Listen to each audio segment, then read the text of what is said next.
semifinal with all the history behind it this year. In previous years, KT Rolster never having missed a summer final since they debuted as an organization.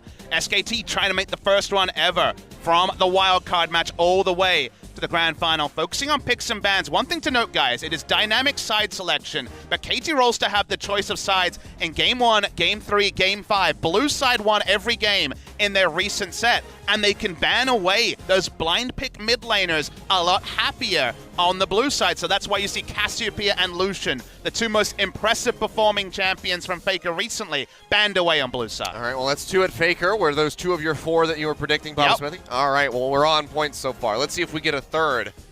Go ahead and cut out the majority of those, or if they'll turn their attention to something else. Those 2 are also picks that you don't see a lot from Pawn. He can play both, but he's played a single game on the Lucian, a victory, and a single loss on the Cassiopeia, so not high priority. The Gragas ban is interesting because Peanut in playoffs so far has played 5 games, and 4 of them were on Gragas, 1 game on Zac. Gragas' priority has been lower for the other playoff teams, which surprises me, given how powerful he is in the current meta. They're not willing to first pick him for Score, who may be the best Gragas player in the jungle of all time.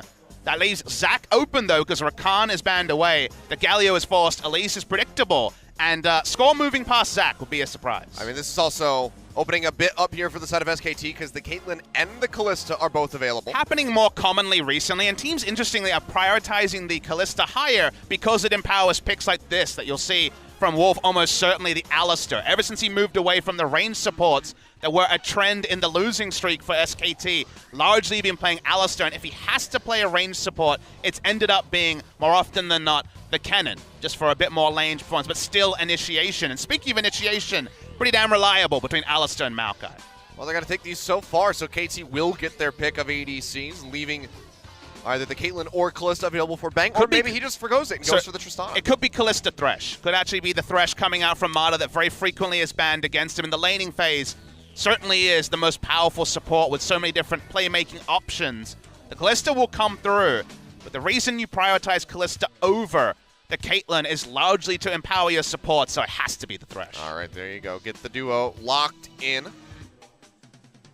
And SKT, if they want Caitlyn, they have to take it here, or it will be banned in the next round. Would be the most likely, but Tristana is the laning matchup into the Kalista, and Bang has been on a tear on Tristana recently, so I believe this may be our first game without Caitlyn picked or banned. Since very much the weeks, the week 1, week 2 of the season, we have seen Caitlyn perma-picked or banned. So very interesting, but a sign of the times. And Tristana does have that pushing power. Yeah, she was very much up there, along the likes of, Zac and Elise, who came in at a 100%, 99% pick ban. First ban is Trundle, so suggesting that it might be Maokai top from Untara, and taking away a champion that auto wins does allow the flex to be a bit more realistic, because if you leave Trundle up, you're going to have a bad time. Smeb largely has been having to face Huni when these two teams face off because they prefer to run Huni, who has much more micro skill, you would say, over Untara. When it comes to laning power, Smeb, Huni, and Khan are the top 3 in the league, but Untara has been more reliable. It's the first time they're opening with Untara against Smeb, so they don't want to allow Smeb an advantageous matchup, force it to be just trading teleports or playing tank into tank, then Untara will be a lot more comfortable. Well, J4 going to be the follow-up ban here. That out of the hands of Smeb in the top lane. See where they want to go. Untara is still very heavily favors something like the Rumble. Could see that picked up for him if that Maokai is going to be in the jungle with Peanut. Both of them, of course, are big Rumble players. Rumble could certainly be considered. Don't have to confirm where the Maokai is going just yet, though. The side of SKT, and Orianna is banned away. So that's going to be everything barring the Fizz that I underlined in terms of important Faker picks.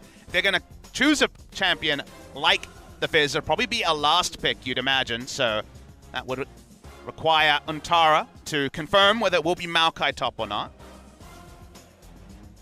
It seems like they might be moving towards that Maokai in the jungle as we hover over the Gnar. And they will just go ahead and lock this one in for Untara. So blind pick Gnar into the top lane. Let's see what Smeb's got ready to go. I mean, how saucy do we get? Do we see the very famous Yasuo pick that So1 was able to win with the Jin Air? Nope, it's just going to be Shen. Just going to be Shen pretty instantly.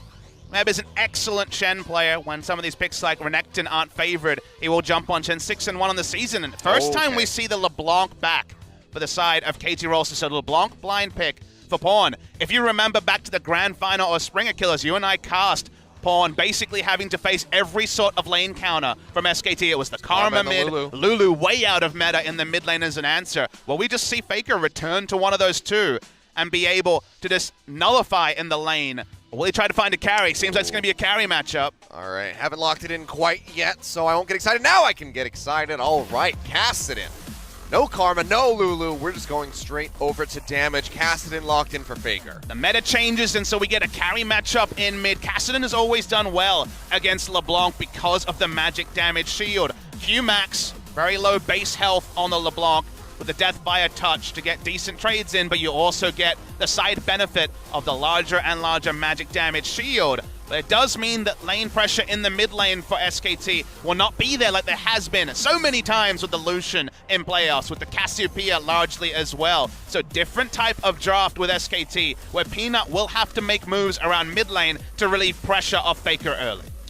Well, maybe Peanut's been in touch with Bengi as of late, knows what he needs to do, but this is one that we have to focus on. It's going to be that top lane. The Gnar blind picked in. Smed picks up the Shen as the counter. See how he's going to handle this matchup, because the Gnar, if he gets ahead, is going to be absolutely oppressive. It's kind of fun that in top lane and mid lane you kind of have similar stories, but on different sides, where getting a Gnar behind makes Shen have basically a free lane. If you get a couple of 6-foot ganks onto the Gnar, he falls behind, doesn't his item timings, and then Shen can have a free lane. Kassadin getting ahead is basically the same sort of time bomb on the side of SKT. So the junglers have different lanes they may want to prioritize. All right, well, let's go ahead, get right down to it, dive into this game. It's game one in a best of 5, a Telecom war. In the semifinal, winner goes on to play against Longshu. Let's do it. KT Rolster versus SKT.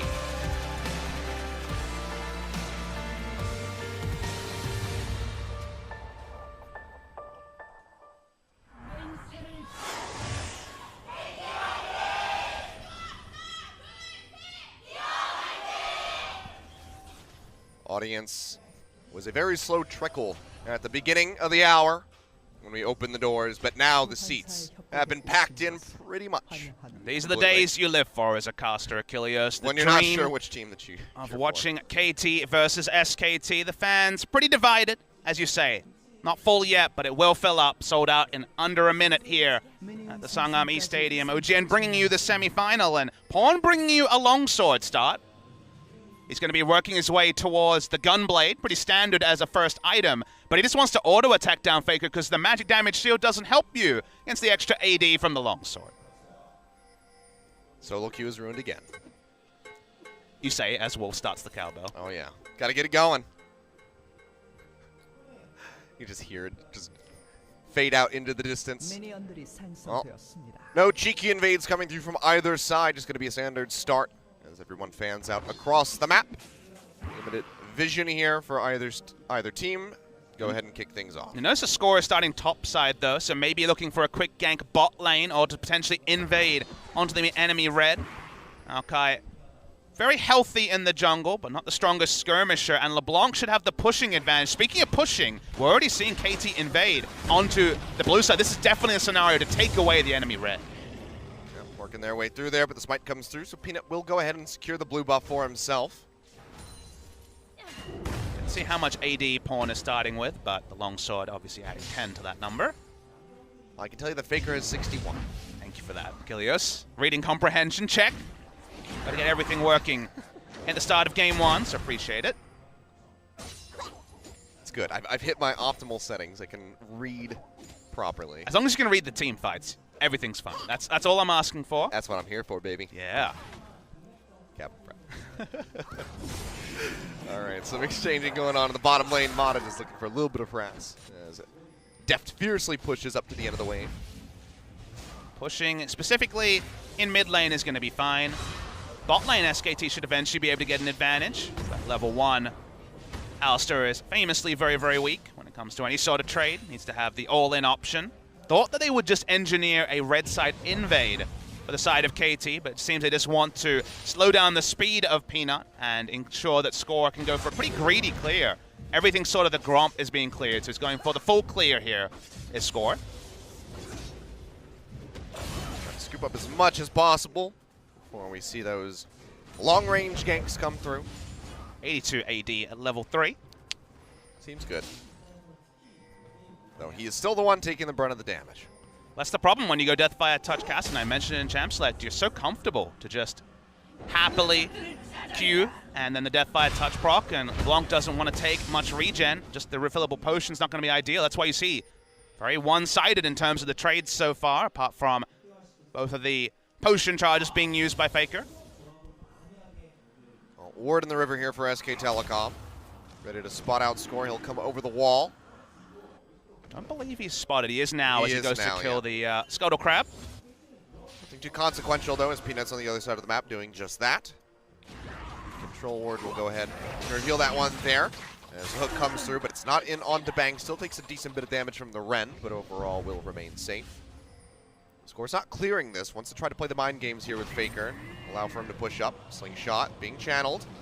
Does he see the opening? Will be bouncing through. Doesn't have the knock up, and he's going to go ahead and miss the Q. Yeah, I mentioned the stretching strike means that he's not able to get any sort of CC onto Faker pre-6, and post-6 things will get a whole lot safer the side of Faker. I'm mostly actually thinking about how the game will go as we start to get on to the mid to late game potion, because it's double teleport, of course, from both sides.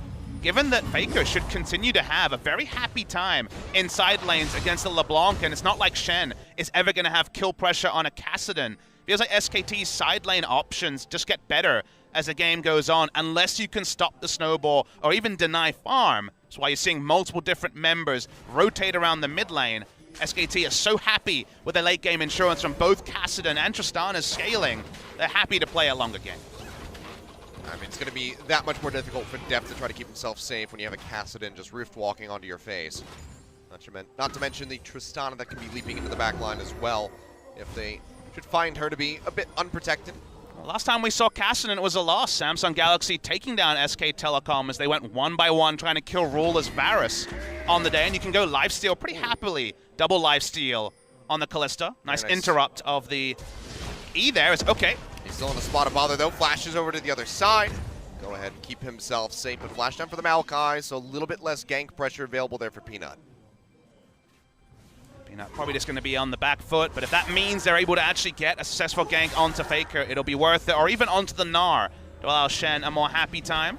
Credit to Smeb being able to keep up and farm just fine in the Gnar matchup, but it gets much worse with items. Rose and Mallet Rush has become a lot more common on Gnars outside of the rushed Black Cleaver, because at least you have the health total to help you out in Mega Gnar form in team fights. See which way Untara wants to go so far. Neither of the top laners have gone back to base. In the meantime, speaking of CS, Bang is sitting pretty severely behind Deft at the moment. We're just 6 minutes into this one, already 13 CS behind. Just surrendering lane pressure to Kalista Thresh, double range. Alistair, if he goes all in, can easily be focused down early, so they understand that while Alistair can play all in and pressure early against some lanes, Kalista Thresh does not qualify as some lanes. It's one of the most powerful 2v2s. We very frequently see one of the two, and sometimes two of the two, banned away in pick and ban. So good to show respect in the mid lane, and that's the only small advantage that leads to the 500 gold. It is largely that Smeb is being able to stay so competitive in CS in the top side. Faker taking the wrong side of that trade. Goes low, has to chug up on that refillable potion. So will be without charges, and seems like he's just going to have to make another very swift back. So far just has that blasting one in addition to the Dark Seal, so we'll see if he's able to get anything else. Seems like it might just be the boots. And alright, he's got a Sapphire as a crystal as well.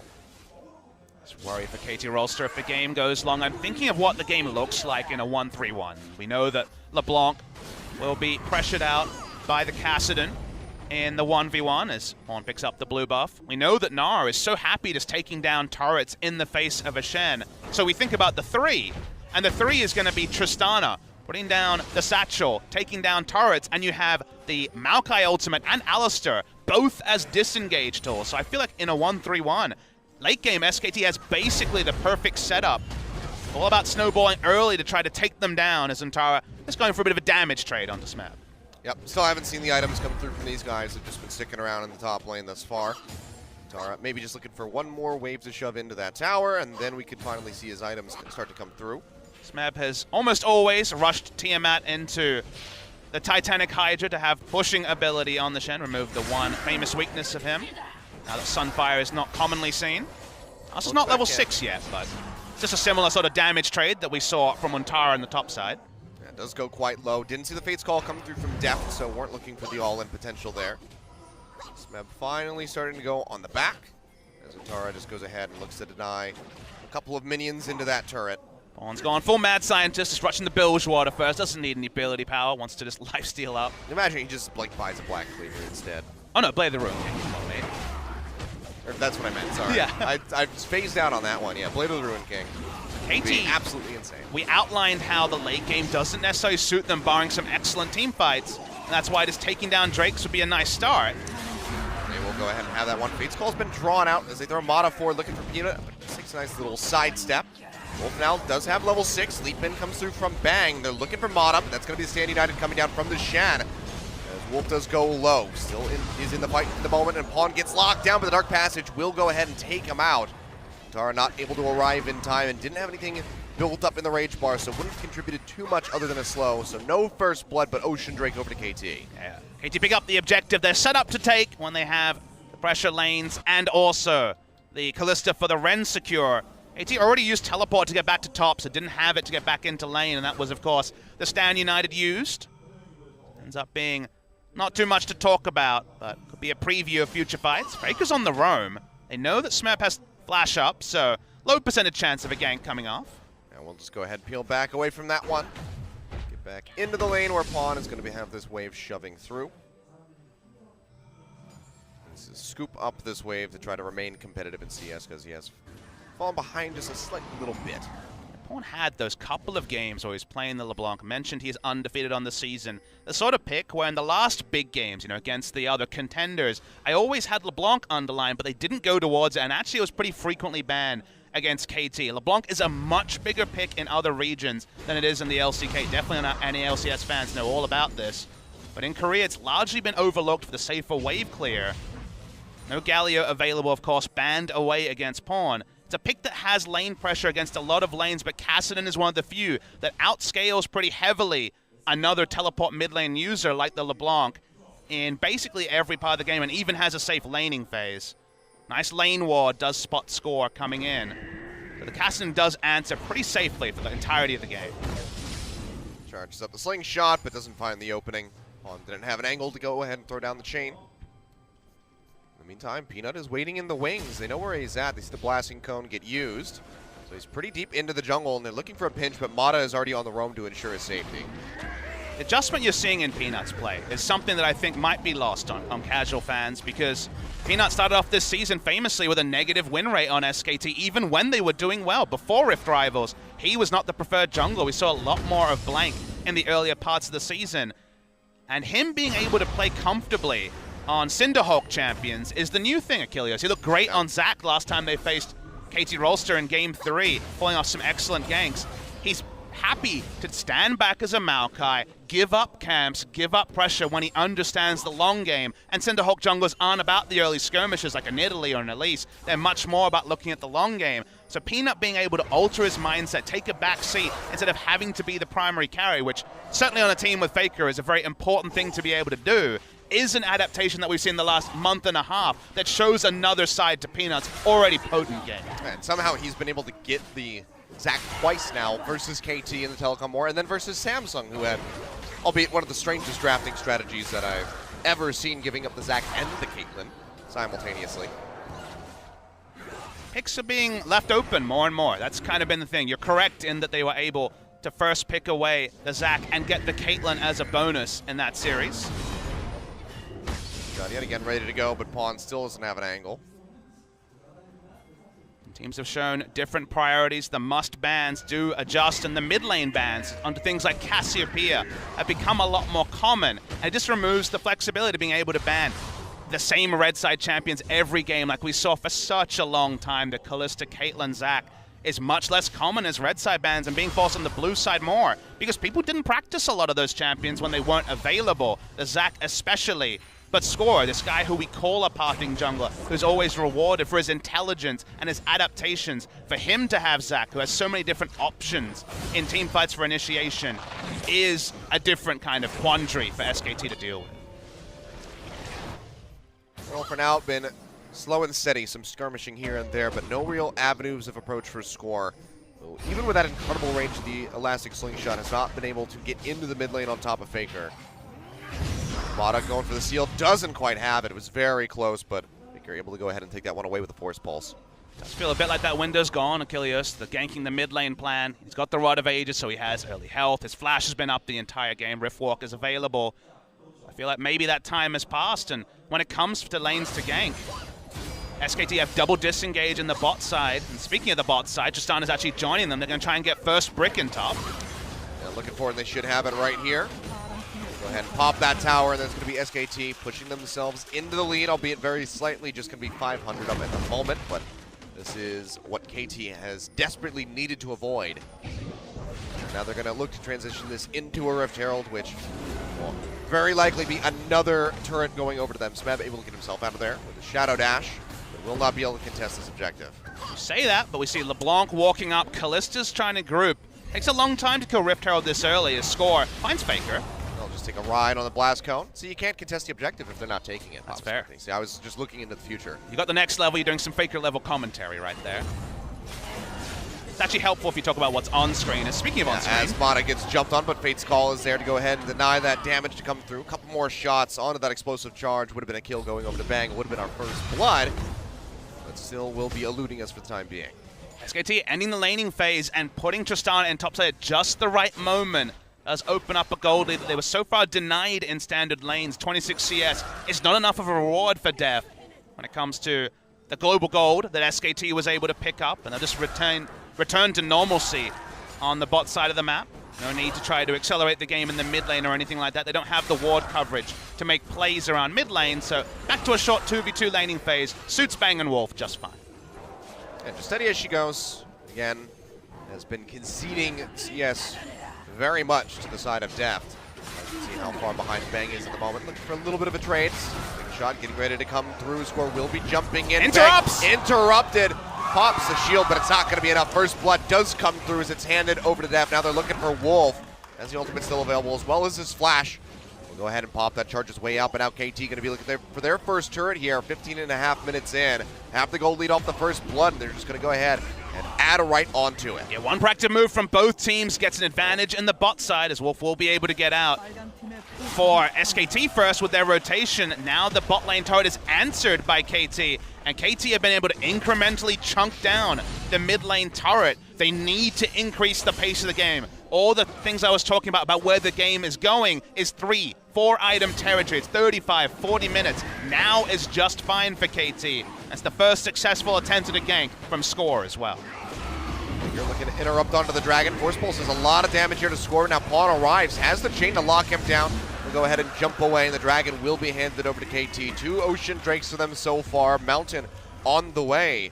But Bang, very greedy play, going for the leap rather than just flashing, gets punished for it very heavily. And it's not like Bang was tone deaf. He knew when Def walked up for such a one-sided trade that it was likely that Score was around. And there's always those untargetability frames on the W from Justana where you override CC famously, like the rocket jump. Similar mechanic with the Ezreal Arcane Shift. Timing wasn't perfect, and the interrupt confirmed on the side of Score, and that led to the inevitable demise of Bang, who we should note has gone barrier this game, so has a bit more selfish shielding, and now they have the maximum value. So let's talk about barrier heal. What this means is that Bang gets the maximum level of sustain in any sort of a 3v2, any sort of a gank. He has the selfish shield, which is a larger health value than the heal, but he also gets the full value of heal, because if you run double heal famously, you get lowered effectiveness. So they have a lot of insurance between the two of them, and not enough to actually keep Bang alive. So yeah, he's going to bounce back from this one. Still doesn't have the Infinity Edge, but is very close to this one. Going over to him in the meantime, Deft already does have that Blade of the Rune King completed, as well as the components for a Zeal. KT seems surprised by the first aggressive rotation by SKT, but now it's back to KT's game plan. They had the largest gold difference at 10 in the league of 1,500 gold. SKT, for comparison, is only ahead on average around 90 gold at 15 minutes. They are right in the middle of the pack for early games. We're already at 18 minutes, so that stat means less. But KT Rolster are known to turn on the early to mid game. The mid game to late game was their big problem in summer. It hasn't necessarily been wholesale fixed, it's improved in the summer season, but they still have had very high-pressure games where they return to just over-prioritizing, engaging without full information late game, and can still throw away leads. So they try to maintain this one. 1,500 gold in the lead at the moment is KT. Getting that first blood is quite nice. SKT, throughout the playoffs so far, have had 100% first blood rate versus the Afrika Freaks and Samsung.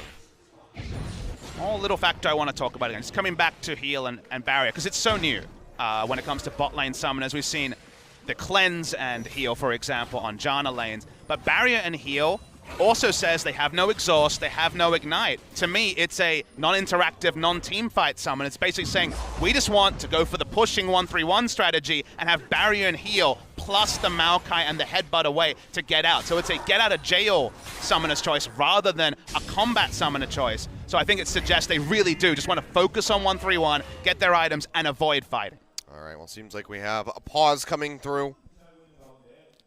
Seems like it's what on the the issue is going to be. So KT yeah, seems Rolster like side? It might be score, or perhaps Smeb having an audio issue.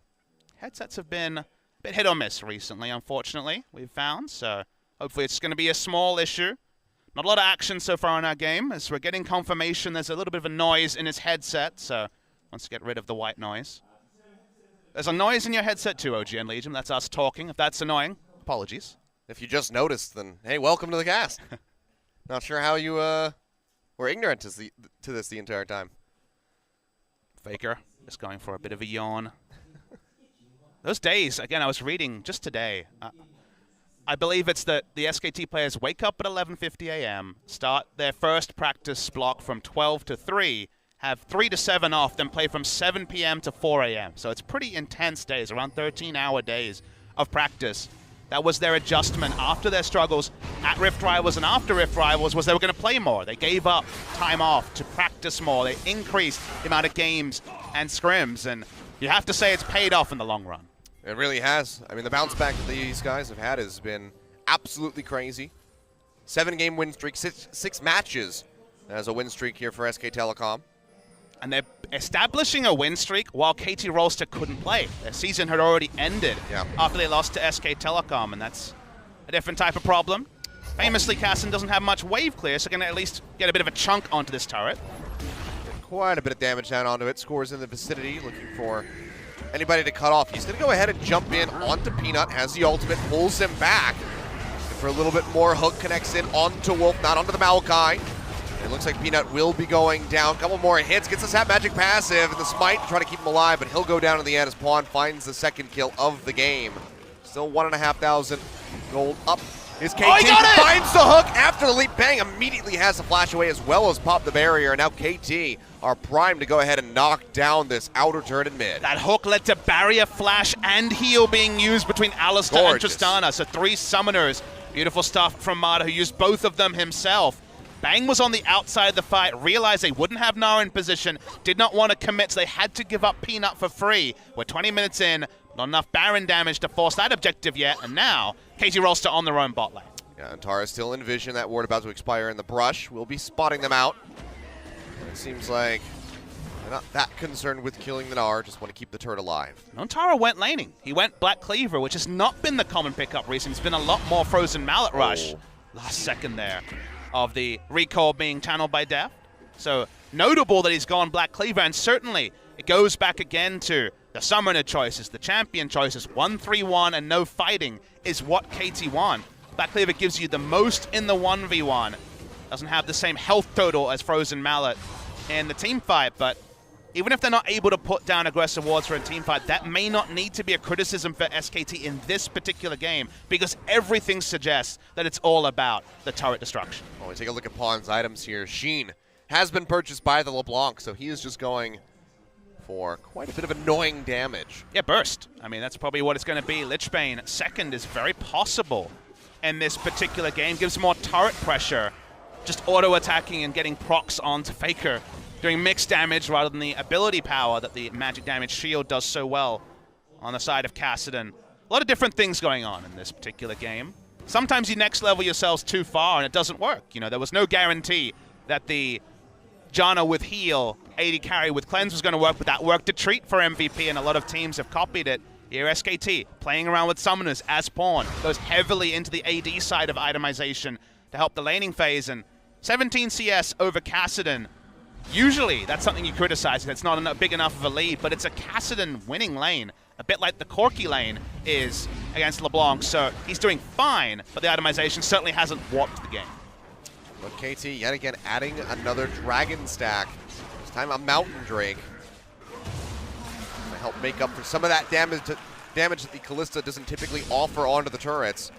But 3 stacks for them, another Ocean on the way in 6 more minutes. KT can have 1 monstrous Elder Dragon. So KT's best way to arrest some of the inevitability of SKT's late game is find a way to actually force teleports out and get a teleport advantage. Shen is very, of course, set up to have TP advantages in most situations with how Stand United works, but they can draw out both and actually have their own Sheen auto-attacker with Mountain Drake, Shen with Titanic Hydra push. That could be big, as finally we see Faker and Pawn in that mid to late game. He's looking for the play, but the Stand United is there, as you're just talking about. The Shen Faker tries to make it over to that Honeyfruit instead, jumps into the pit. Might have to use the flash, does so to get himself out safely. In the meantime, Peanut throwing down that Nature's Grasp will get jumped on. The Ren comes through, and Deft finds another kill. 2 over to the Callista, 3-0. KT Rolster are in full control. Score leaping in, looking for a pick, doesn't find much. Just take that Dark Passage out. Taunt Flash missed from the Shen, but they were able to get a pick onto Peanut anyway, who's had to be the sacrificial lamb a couple of times now. The reward for KT Rolster in terms of objectives will probably be this outer top lane turret, unless Faker can get there imminently. KT would love a Baron, but for now, that's still an objective too far. See that he's stutter stepping. Wasn't sure if he had to cut down into the mid lane. See that on the minimap, so that's just going to be the turret going over to Pawn with the help of that Sheen. So all 3 outer turrets now gone. KT Rolster in the driver's seat of this game, up 4,000 gold. And they've righted the ship of the early game where SKT surprised them with first brick. If you pile on first brick, it would actually be about a 5,000 gold lead and really vindicate what KT have, the weapons they have in the early game. First brick is the only thing that hasn't gone their way, and because they took the first Drake so early, going to be 3 Ocean Drake spawns in this game, which isn't ideal, but the fact they're in the first 3, the first 2 are at least, does mean they're going to have a bit more regen to survive what can be some pretty punishing side lanes for KT Rolster. In a very good spot. Frozen Mallet is completed here for Antara, so should have a better time here in the 1v1s, maybe be able to chase Smeb out of the lane.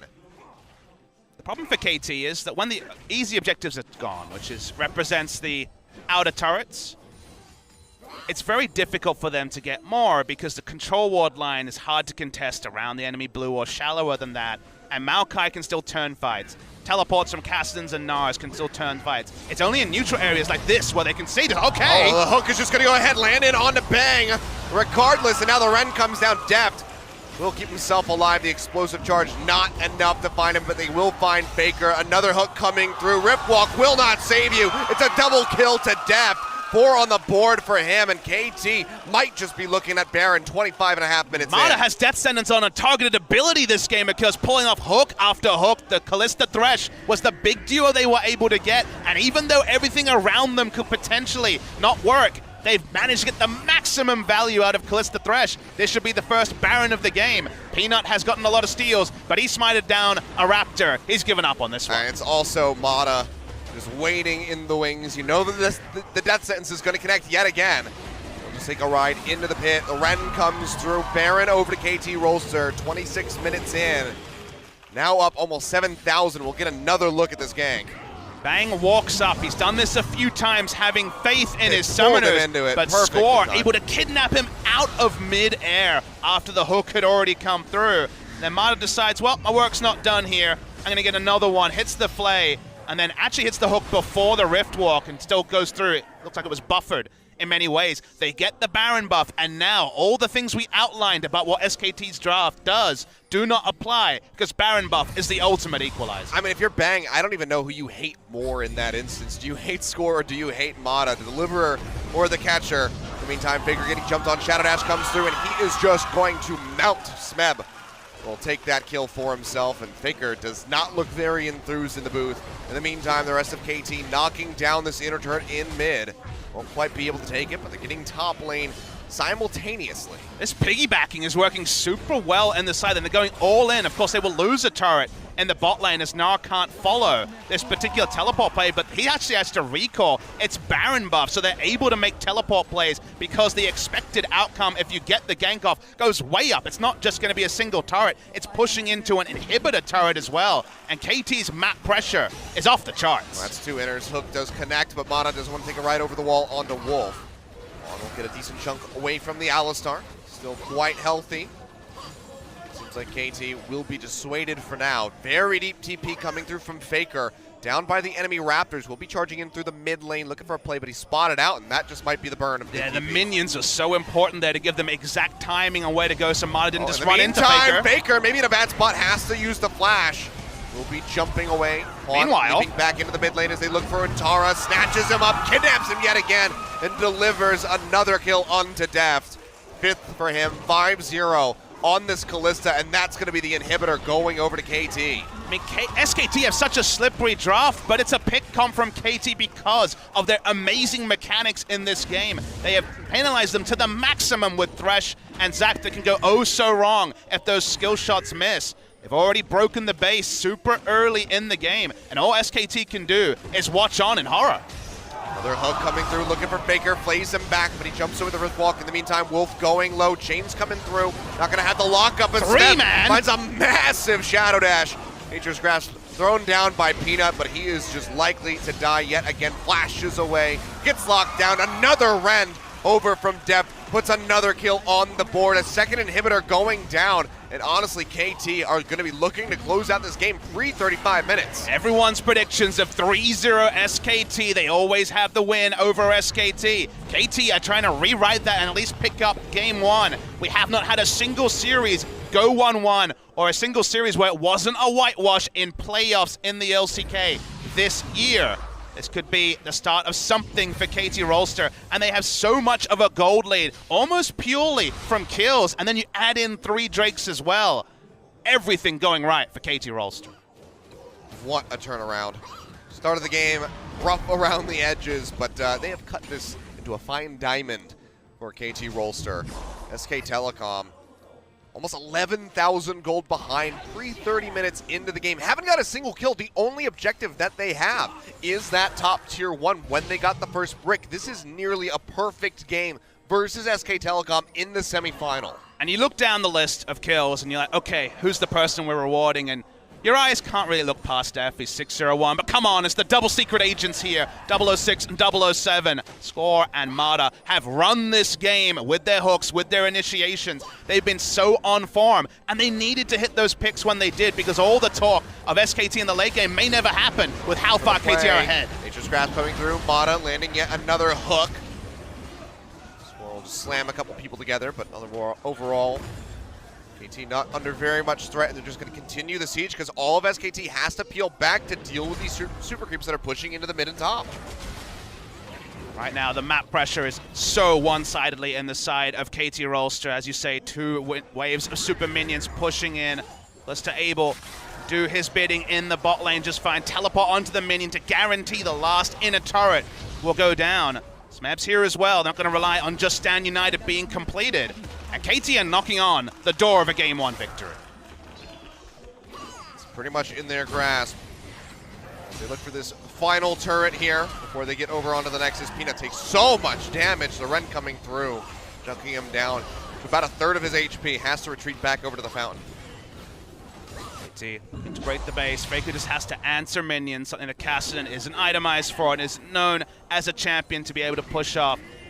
This is probably the time for SKT where you have to make the panic engage, where you have to make the last stand. The Alamo's not going to be the last inhibitor turret. This could just be 3 inhibitors down for SK Telecom.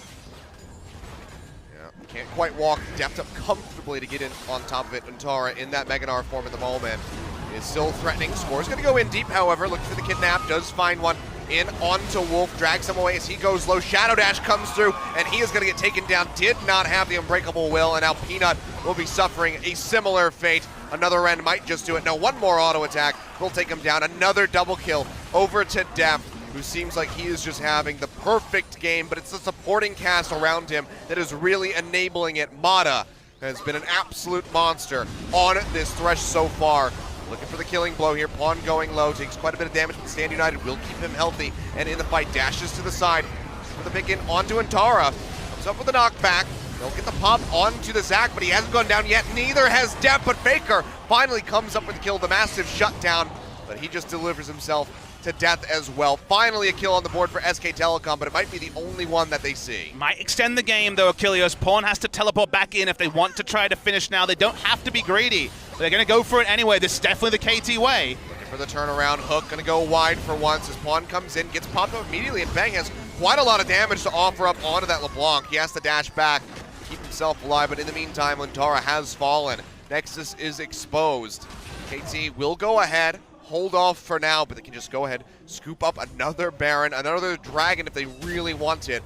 Go in, give the killing blow to SKT. You can just see the adrenaline's pumping through the veins of Pawn and the rest of the team. They're taking a much more measured approach to ending the game. Still went for the teleport, wanted to go for the style play, wanted to get the 32-minute completion.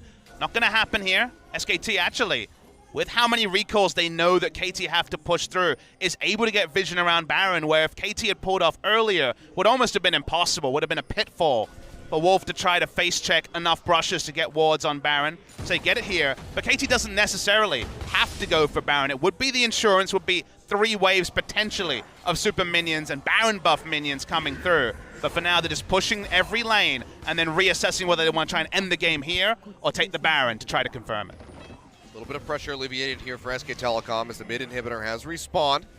Pings are out onto the Baron. Already getting started up.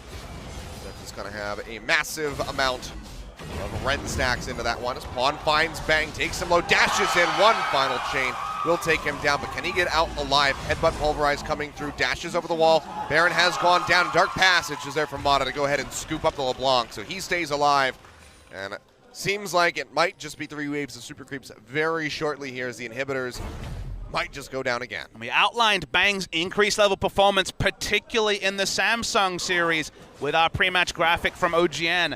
This game has not been that. He's taken the ultra defensive route of going for barrier, having heal on his AD carry, but being caught too many times, been off on his rocket jumps too many times. He's dead as KT Rolster with those Baron buff minions want to end the game.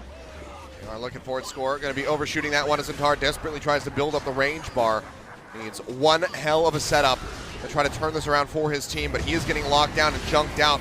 Lands the Sun in onto Pawn, pushes Score back towards the fountain, but can't get much more than that. In the meantime, Score has the kidnap onto 2 members as he drags Peanut and Wolf into the fight, but that's just going to be the Nexus going down as KT Rolster very decisively turn things on. 15 minutes forward, they take down SKT in game 1. Echoes of game 2 versus SKT a couple of weeks ago, where with a Galio comp they were able to pick up a pretty comfortable victory. But this wasn't the same high-octane game. It started slow, it was different. It was the Zac jungle who's much less likely to have the early impact than compared to a Gragas or an Elise. They went for a much more measured early game, was surprised by SKT getting the maximum value out of the first brick, but every move from there, from KT Rolster, catching Bang in the bot lane when he could have just respected that Deft was obviously baiting for a Zac gank. From there, they were able to get the important picks. It felt like Mata had the game, the Puppet Master had the game, and was organizing with how accurate he was on the death sentences. And Score also put off the Zac. So SKT will be back on the blue side on game 3, you'd imagine, with how picks and bans will go. They're going to really have to respect picks like the Zac and Thresh. They went for the Rakan ban this game, and what was left open to KT were the 2 picks that facilitated the victory. Well, KT Rolster starting things off quite nicely. Sorry, SKT fans, no 3-0 here today. Means that we have a series on our hands potentially, unless KT can, against the run of play, 3-0 SK Telecom.